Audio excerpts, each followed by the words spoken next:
ABC 13 weather. Forecasts you can count. It's the first thing you check when you wake up, 5:13 on this Tuesday morning, starting out and the last thing before you go to sleep. Hey, good evening. I'm meteorologist Sean Sublett. From 5 in the morning to 11 at night, ABC 13 meteorologists are making sure you know what to expect. But there's a lot more that goes on behind the cameras. colder weather moves in tonight and into tomorrow. Meet Chief Meteorologist Sean Sublett, GMV meteorologist Matt Ferguson, Trying to look good. and weekend meteorologist Lindsay DePassis. Penn State, woo!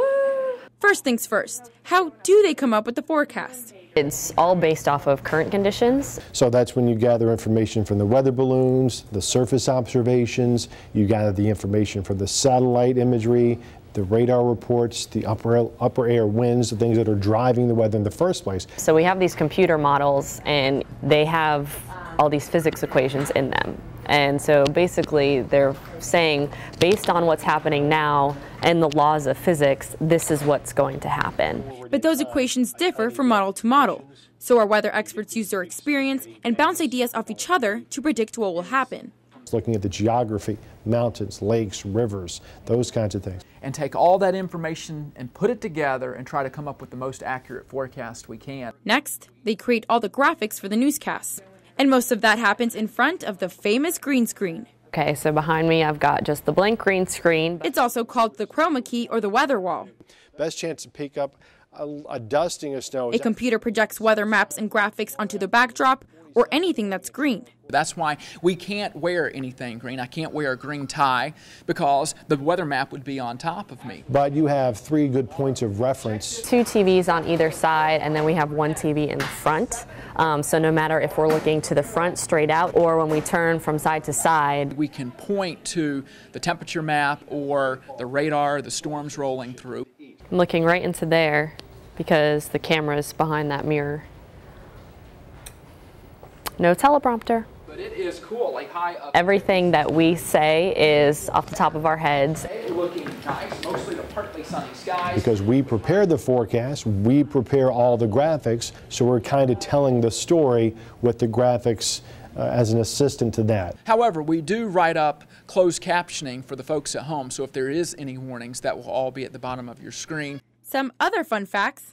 I'm wearing the tennis shoes when I'm on TV, and that's because GMV, that's 2 hours long. And if you're standing at the chroma key for 2 hours, your feet start hurting, especially in dress shoes, so I like to be comfortable. All of us do our own makeup, including me. Not many people can put makeup on the top of their head, but I have to do that because otherwise you get a big shiny noggin. And we are interrupting your local programming to bring you a tornado warning that has just recently been issued for parts of South. Weather is constantly changing. With all of the tweeting, Facebooking, and we update the phone lines, the radio. From the ABC 13 Weather Center, I'm meteorologist Lindsay DePassis. A few morning showers to start out this Thursday. Predicting the weather does have its challenges. There's so much uncertainty in the weather because you can't know what's going on in every single square mile of the atmosphere over the 20-odd counties that we serve. It's very hard to convey to the public a lot of time what we're seeing and what we're thinking in a way that they'll understand and not get mad at us for either being wrong or raising the alarm too much or that sort of thing. But you won't hear any of them complain. This is where their passion lies. You do this because you like weather, you like the change of the weather, you like to follow the weather.